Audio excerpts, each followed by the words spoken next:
ಯಾಮಾಂ ಸರ್ವಲೋಕಾನಾಂ ಪ್ರಕೃತಿಂ ಶಾಸ್ತ್ರಪಾರಗಾಃ ತಾಂ ಧರ್ಮಚಾರಿಣಿಂ ಶಂಭೋ ಪ್ರಣಮಾಮಿ ಪರಂ ವೈರಾಗ್ಯ ಧರ್ಮಪೀಠೇಶಂ ವ್ಯಾಸಾದಿ ಮುನಿಮಾನಿತಂ ವೇದಾದಿ ಭಾಷ್ಯಕರ್ತಾರಂ ವೇದ ಸಿದ್ಧಾಂತ ಬೋಧಕಂ ಬ್ರಹ್ಮಿ ಗೋತ್ರಾದಿನಾಥಂ ಚ ಶೃಂಗಿ ಪ್ರಮುಖ ಪೂಜಿತಂ ಏಕೋ ರಾಮಂ ಗುರುಂ ವಂದೇ ಕೇದಾರ ಕ್ಷೇತ್ರವಾಸಿ. ಪ್ರಥಮತಃ ಹಿಮವತ್ ಕೇದಾರ ವೈರಾಗ್ಯ ಪೀಠದ ಆದಿ ಜಗದ್ಗುರು ಏಕೋ ರಾಮಾರಾಧ್ಯದನ್ನೇ ಮೊದಲು ಮಾಡಿಕೊಂಡು ಇಲ್ಲಿಯವರೆಗೆ ಆಗಿ ಹೋಗಿರ್ತಕ್ಕಂಥ ಸಮಸ್ತ ವೃಂದಕ್ಕೆ ಅನಂತ ನಮಸ್ಕಾರ ಅರ್ಪಿಸಿ ಈ 11ನೇ ಧನುರ್ಮಾಸ ಪೂಜಾನುಷ್ಠಾನ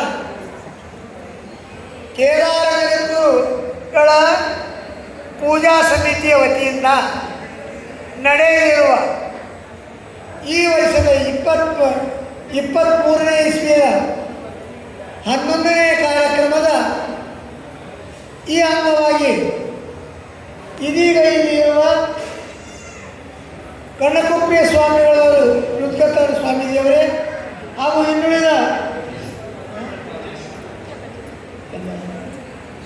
ಅದೇ ತೇಜೇಶ್ವರ ಶಿವಾಚಾರ್ಯ ಸ್ವಾಮೀಜಿಯವರು, ರಾಜಾಪುರ ಸ್ವಾಮೀಜಿಯವರು, ದೊಡ್ಡಗುಣಿಯವರು, ಇತರ ಎಲ್ಲ ಸಮಸ್ತ ಶಿವಾಚಾರ್ಯ ಸ್ವಾಮೀಜಿಯವರೇ, ಈ ಎಲ್ಲ ಕಾರ್ಯಕ್ರಮಕ್ಕೆ ಅನುಗುಣವಾಗಿ ನಡೆಯುತ್ತಿರುವ ಸಾಂಗವಾಗಿ ನಡೆಸುತ್ತಿರುವ ಪೂಜಾ ಸಮಿತಿಯ ಅಧ್ಯಕ್ಷರ ಮೊದಲು ಮಾಡಿಕೊಂಡು ಪೂಜಾ ಸಮಿತಿಯ ಸಮಸ್ತ ಸದಸ್ಯರುಂದವೇ, ಸಂಗೀತಕಾರರೇ, ಛಾಯಾಕಾರರೇ, ಪತ್ರಕಾರರೇ, ಚಿತ್ರಕಾರರೇ, ಸಮಸ್ತ ಸಂಗತರು.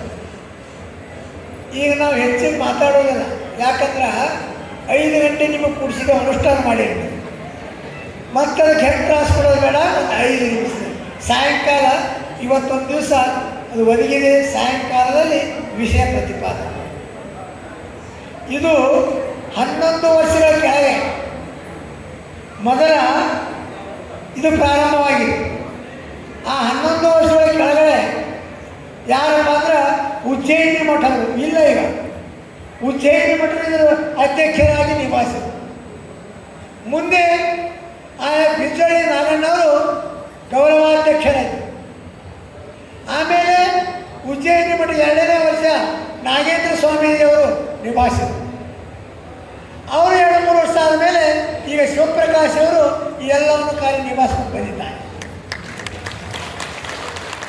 ಅಂದ್ರೆ ಮೊದಲನೇ ಕಂಬ ಯಾರಪ್ಪ ಅಂತಂದ್ರೆ ಬಿಜ್ಜಳಿ ನಾಗಣ್ಣವರು. ಇವತ್ತು ನಾವು ಸ್ಪಷ್ಟವಾಗಿ ಹೇಳಲೇಬೇಕಾಗ್ತದೆ. ಅವರ ಕಂಬದಿಂದ ಎಲ್ಲ ಕಂಬಗಳು ನಿರ್ಮಾಣವಾಗ್ತದೆ. ಹಾಗೆ ಅದೇ ಪ್ರಕಾರ ನಾಗೇಂದ್ರ ಸ್ವಾಮಿಯವರು ಮತ್ತು ಅದೇ ಪ್ರಕಾರ ಇನ್ನೂ ಒಬ್ಬರಿದ್ದರು. ಯಾರಪ್ಪ ಅಂದ್ರೆ ಕೋವಾ ರೇವಣ್ಣವರು. ಈ 5 ಮಂದಿ ಕೋವಾ ರೇವಣ್ಣವರು ಹೋಗ್ತಾರೆ. ಆ 5 ಮಂದಿ ಹಚ್ಚಿರ್ತಕ್ಕಂಥ ಗಿಡ ಇವತ್ತು ದೊಡ್ಡದಾಗ್ತಾ ಅಂತ 11 ವರ್ಷಕ್ಕೆ ಮರವಾಗಿ ನಿಂತಿದೆಯಪ್ಪ ಅಂದ್ರೆ ಇದು ಭಕ್ತಿ ರಸದ ಪ್ರತೀಕ.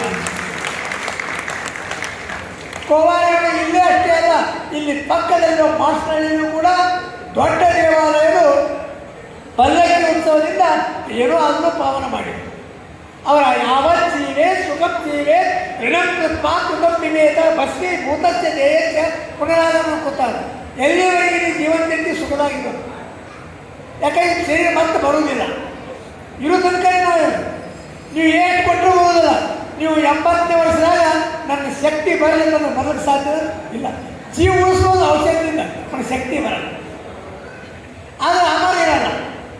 ಅದಕ್ಕೆ ಯಾವ್ಯಾವ ಸಮಯ ಸಿಗ್ತದೆ ಮನುಷ್ಯನಿಗೆ ಸಮಯ ಸಿಕ್ಕಾಗ ಸದುಪಯೋಗ ಮಾಡಬೇಕಂದ್ರೆ ಈ ಬೆಂಗಳೂರು ನಗರಕ್ಕೆ ಇದು ನಿಜವಾಗಿ ಇವತ್ತಿನ ಸಮಯ ನಿಮಗೆ ಸಿಕ್ಕದಂತ.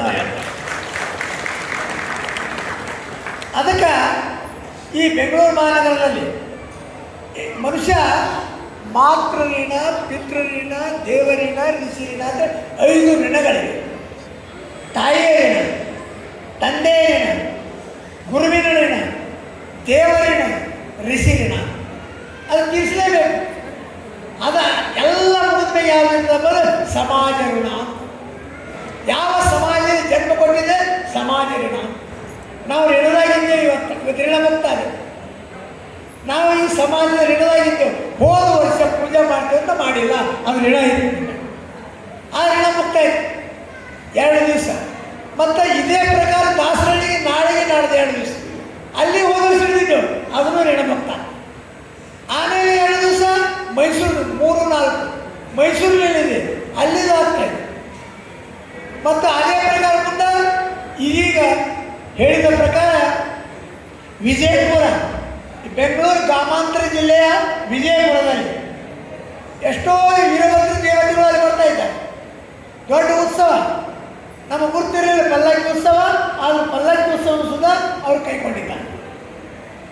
ಆ 7ನೇ ತಾರೀಕಿಗೆ ಪಲ್ಲಕ್ಕಿ ಉತ್ಸವ ಮುಗಿಸಿ ಮಧ್ಯಾಹ್ನ 2 ಗಂಟೆ ಹೊರಟು 7ನೇ ತಾರೀಕು ಎಲ್ಲಿ ಮುಟ್ಬೇಕಪ್ಪ ಅಂದ್ರೆ ವಿಜಯಪುರಕ್ಕೆ ಬರ್ತಾರೆ. ವಿಜಯಪುರದಿಂದ ವಿಜಯಪುರಕ್ಕೆ ಅಂದ್ರೆ ಈ ವಿಜಯಪುರದಿಂದ ಅಲ್ಲಿ ಮೊದಲು ಬಿಜಾಪುರ ಅಂತಿದೆ, ಅದರ ಪಕ್ಕದಲ್ಲಿ ಜಮಖಂಡಿಯಲ್ಲಿ 8ನೇ ತಾರೀಕಿಗೆ ಮತ್ತೆ ವಿಷ್ಣುಲಿಂಗ ಮಹಾಪೂಜೆ.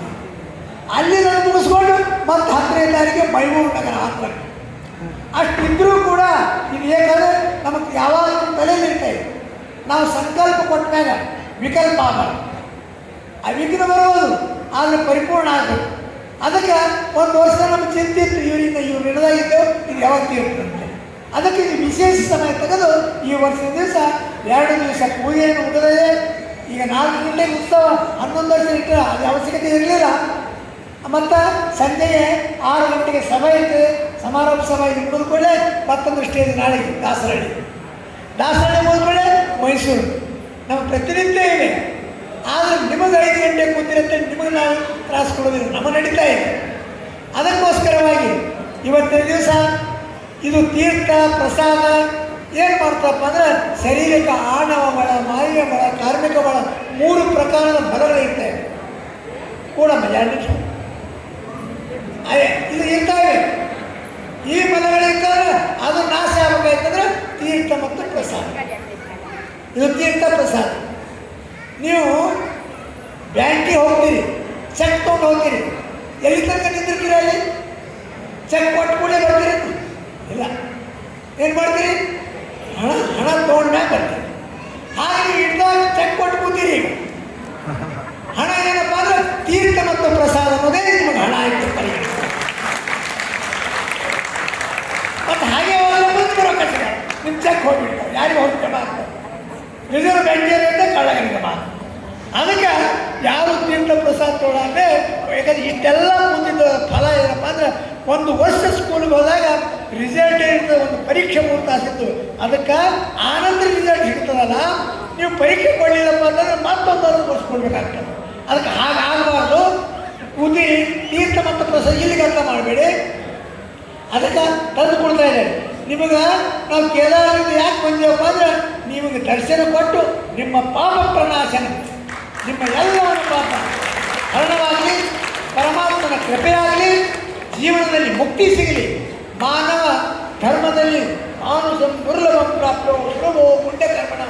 ಮನುಷ್ಯ ಹುಟ್ಟುವುದೇ ಕಷ್ಟದ, ಆದರೆ ಮನುಷ್ಯ ಹುಟ್ಟಿದಪ್ಪ ಅಂದ್ರೆ ಬಹುಜನ್ಮ ಕೃತಯ ಪುಣ್ಯ, ಅನೇಕ ಜನ್ಮದ ಮಾಡಿದ ಪುಣ್ಯದ ಪ್ರಭಾವದಿಂದ ಅದು ಜೀವನ ಪಾವನ ಆಗಲಂತೇಳಿ ಸಮಿತಿಯವರು ಮಾಡಿದ ವ್ಯವಸ್ಥೆಗೆ, ಆ ಕೇದಾರನಾಥ ಮಾಡಿದ ಕೃಪೆಗೆ ನಿಮ್ಮ ಜೀವನ ಕೃತಾರ್ಥ ಆಗಲಿ ಅಂತೇಳಿ ನಾವು ಕೇದಾರನಾಥಗೆ ಅಪೇಕ್ಷೆ ಪಟ್ಟು ಆ ಕೇದಾರನಾಥನ ನಿಮ್ಮ ಕೇದಾರದಲ್ಲಿ ನಿಮ್ಮ ಸಾಯಂಕಾಲ ಸಭೆಯನ್ನು ನಾವು ಹೇಳ್ತಾ ಇದ್ದೇವೆ. ಇವತ್ತಿನ ದಿವಸ ಸಾಕಷ್ಟು ಜನರು ಬಂದಿದ್ದಾರೆ. ಯಾಕಂದ್ರೆ ಬೆಂಗಳೂರು ನಗರ ಅಂದರೆ ಶನಿವಾರ ಮತ್ತು ರವಿವಾರ 2 ಸಕ್ಸಸ್ಫುಲ್ ಇರ್ತಾವೆ. ಅರ್ಧ ಡೇದಾಗ ಇರ್ತಾವೆ ಮತ್ತು ಅರ್ಧ ಅದು ಹಾಲಿಡೇ ಇದ್ದಾಗ ಇರ್ತಾವೆ. ಆದರೂ ಪರವಾಗಿಲ್ಲ, ಈ ಬೆಂಗಳೂರು ನಗರ ಪುಣ್ಯದ ಭೂಮಿ ಇದೆ. ನಿಮ್ಮೆಲ್ಲರಿಗೂ ಭಗವಂತನ ಪುಣ್ಯ ಕೊಳ್ಳಿ ಅಂತೇಳಿ 2 ಸತಿ ಹೇಳಿ ವಿರಾಮ ಕೊಡ್ತಾ ಇದ್ದೇವೆ. ಓಂ ಶಾಂತಿ.